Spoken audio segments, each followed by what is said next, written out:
Hello everyone. Today let us discuss about electric field due to a uniformly charged thin spherical shell. We have to find the electric field due to a thin spherical shell. Spherical shell is different, sphere is different. Sphere means it is a full solid one, but spherical shell means only a thin layer will be outside, but inside it will be empty. Just like our tennis ball or a football, there is a thin layer outside, but inside it is empty. So, such kind of spherical shape is called as spherical shell. So, if you take a spherical shell and charge it with a charge that can be positive charge or negative charge, and the charge will be distributed uniformly throughout the sphere. For our convenience, always we take positive charge. So let us take a sphere, that is spherical shell, and charge it with a positive charge, and the charge is distributed uniformly throughout the sphere. So now let us discuss how to find the electric field due to a uniformly charged thin spherical shell. Let us look at the figures. So the one which is shaded is a spherical shell. In the both the figures, spherical shell is shaded. We have taken two figures, figure A and figure B. Figure A and figure B. Figure A, if you see, figure A, if you see, we have taken a point P outside the spherical shell. In figure B, we have taken a point P inside the spherical shell. Now, we have to calculate the electric field at the point P. So we will divide it into two parts. Case 1, first let us take case 1. Case 1, when the point P lies outside the spherical shell. Case 1, when the point P lies outside the spherical shell. Let us take a point P which is at a distance r, that is small r, from the center of the spherical shell, that is O. O is the center of the spherical shell. Capital R is the radius of the spherical shell. Small r is the distance of the point P from the center of the spherical shell. In this case, small r is greater than capital R. That means point P is outside the spherical shell. Point P lies outside the spherical shell. Now, we have already seen surface charge density. Surface charge density is represented by the Greek letter sigma. It is charge per unit area. Charge per unit area. Let sigma be the uniform surface charge density of a thin spherical shell of radius capital R. The situation has spherical symmetry. Spherical symmetry means if you take exactly into the middle of that, always left side is exactly equal to the right side of the figure, and we call them as the symmetrical figures. So it has a spherical symmetry. The field at any point P, outside or inside, can depend only on small r, that is the radial distance from the center of the shell to the point. So what is smaller? It is the radial distance. That means along the radius, the radial distance is along the radius to the point P from the center O. And this electric field is radial. Radial means it is along the radius vector. So now let us discuss about the spherical shell and electric field due to the spherical shell. First, case 1, when the point P lies outside the shell. So if you take it as two cases, as I told you about two cases. Number 1, the first case, field outside the shell. Case 2, field inside the shell.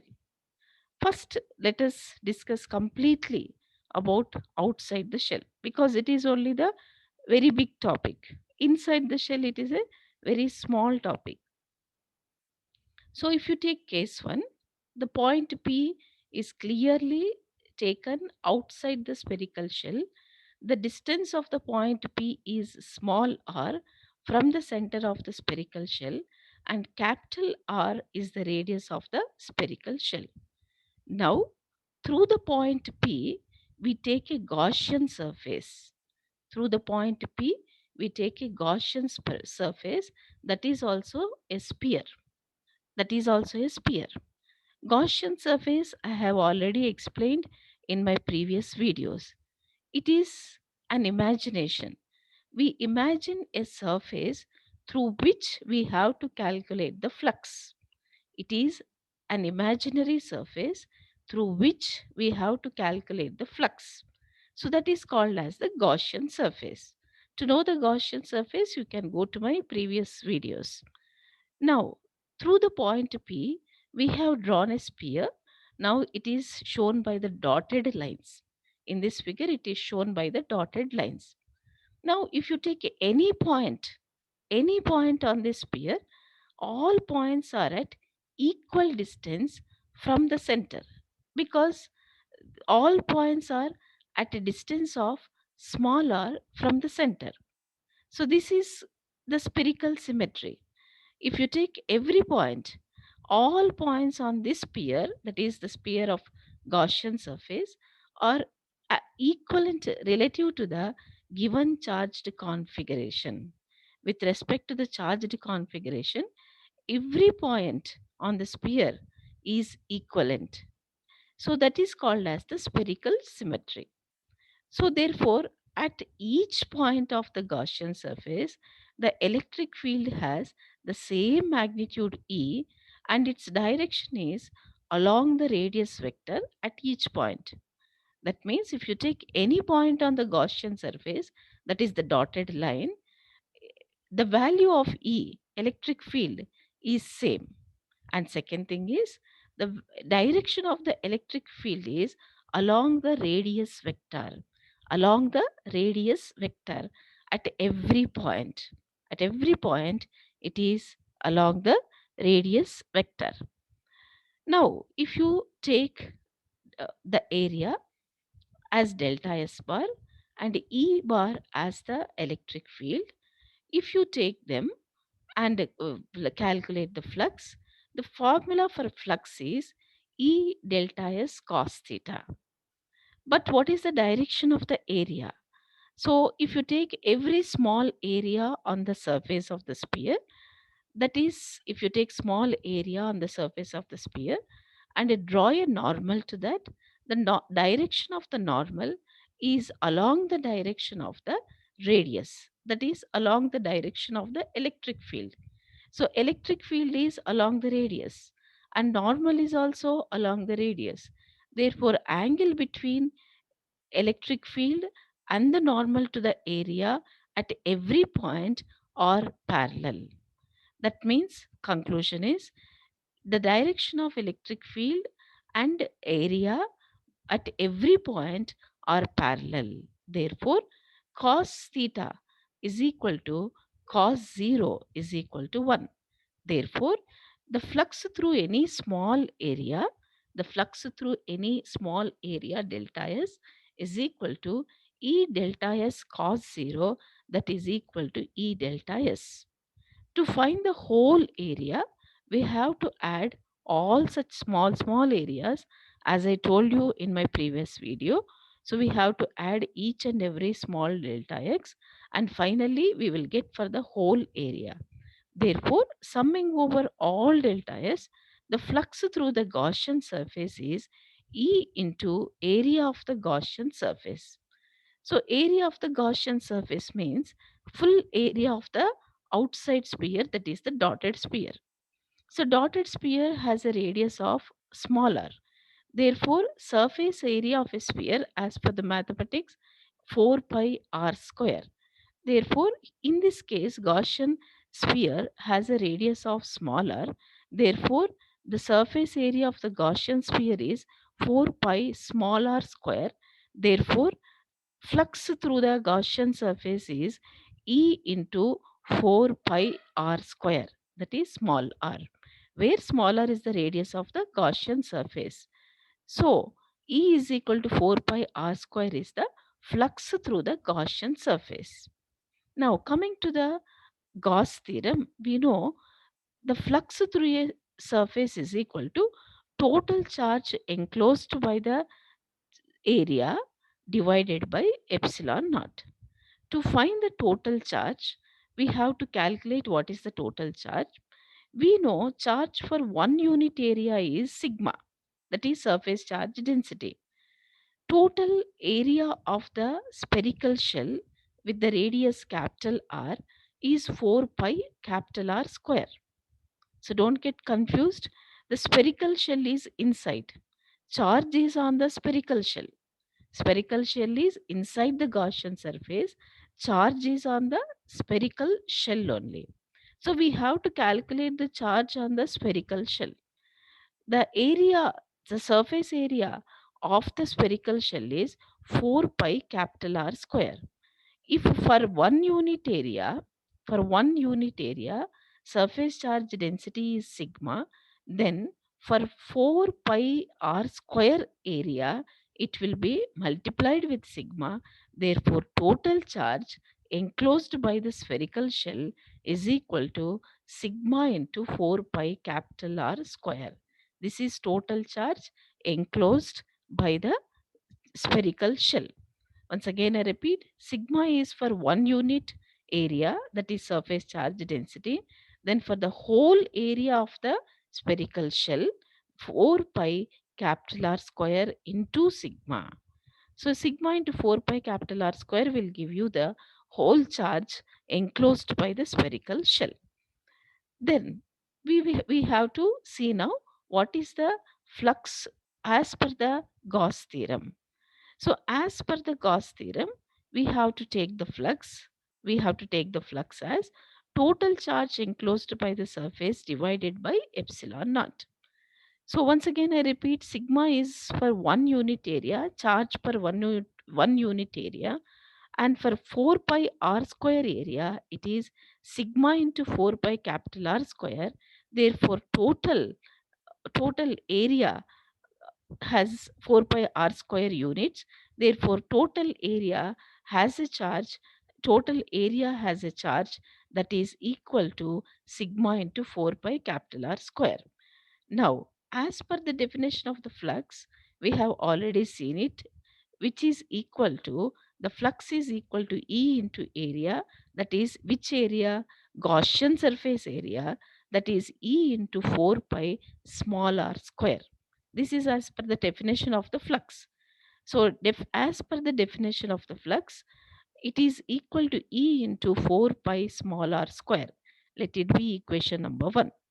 According to Gauss theorem of electrostatics, flux is equal to total charge enclosed by the surface divided by epsilon naught. Total charge, just now we have calculated, as I told you many times, that is equal to sigma into 4 pi capital R square divided by epsilon naught. Let it be equation number 2. So, as per the Gauss theorem, total flux enclosed by the surface is equal, total flux through the surface is equal to total charge enclosed by the surface divided by epsilon naught. So total flux through the surface is equal to total charge enclosed by the surface divided by epsilon naught. That is equal to sigma into 4 pi capital R square divided by epsilon naught. Let it be equation number 2. Let it be equation number 2. Now, equation 1 and equation 2 both represent flux through the Gaussian surface. Therefore, equate both of them. Then E into 4 pi small r square is equal to sigma into 4 pi capital R square divided by epsilon naught. Let it be equation number 3, because total charge is Q is equal to sigma into 4 pi capital R square. Then look at that equation 3. Both the sides 4 pi will be cancelled.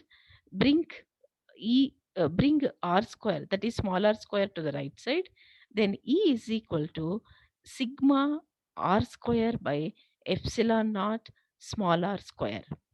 E is equal to electric field is equal to sigma capital R square divided by epsilon small r square, that is equal to Q by 4 pi epsilon naught r square.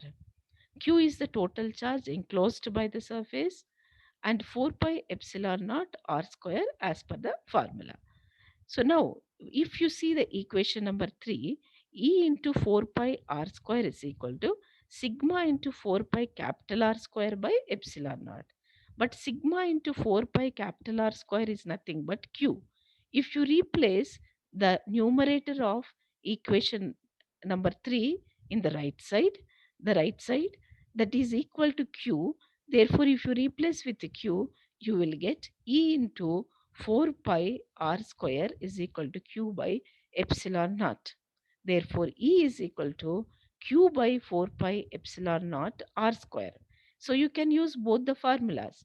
So you can use, for the first one, which I have kept in the rectangular box, capital E is equal to sigma capital R square by epsilon naught small r square.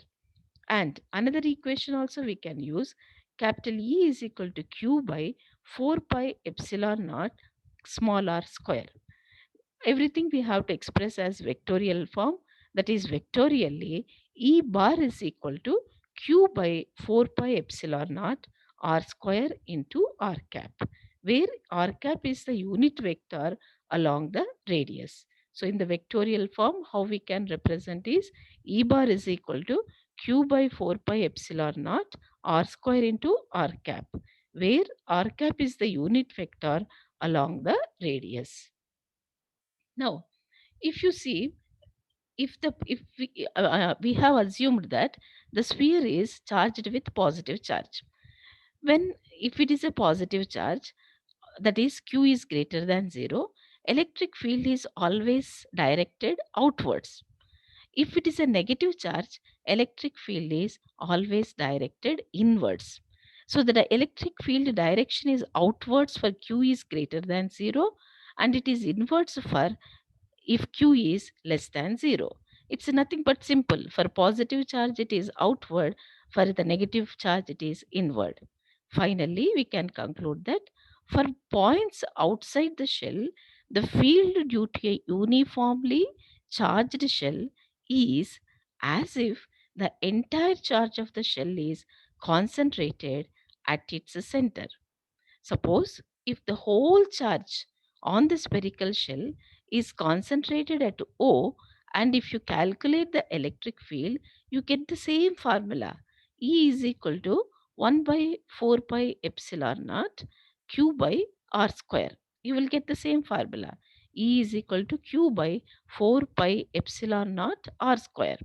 If you take the whole charge at the center of the sphere also, you will get the same formula.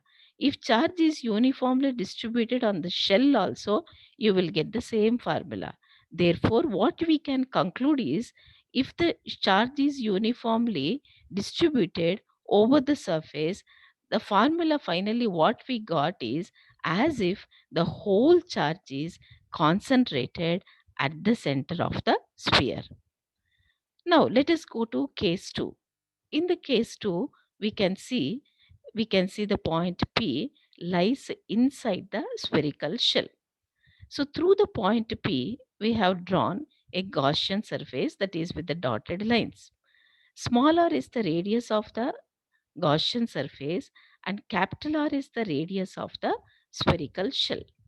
So now in this case, if you see the point P is inside the shell, once again the Gaussian surface is a sphere through P, which is centered at O. Once again, Gaussian surface is a sphere drawn through the point P and whose center is at O.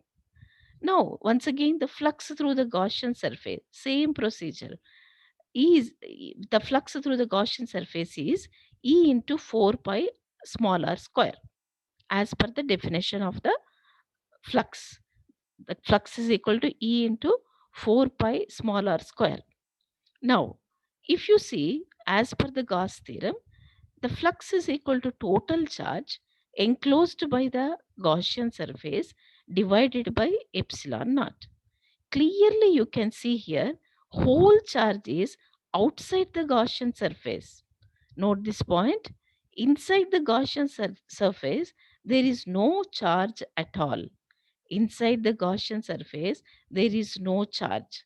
Whole charge is on the spherical shell, but spherical shell is outside the Gaussian surface. So, what is the charge inside the spherical shell? Nothing. Inside the spherical shell, there is no charge. That means Q is equal to 0. Therefore, according to the Gauss law, flux is equal to Q by epsilon naught, where Q is the charge enclosed by the Gaussian surface. But in this case, Q is equal to 0 because there is no charge inside the Gaussian surface. Therefore, flux is equal to Q by epsilon naught. Flux is equal to 0 by epsilon naught. Therefore, flux is equal to 0. Therefore, equate it with the E into 4 pi r square as per the definition of the flux. So E into 4 pi capital R square is equal to 0. E into 4 pi capital R square is equal to 0. So as per the definition of the flux, flux through the Gaussian surface is E into 4 pi r square.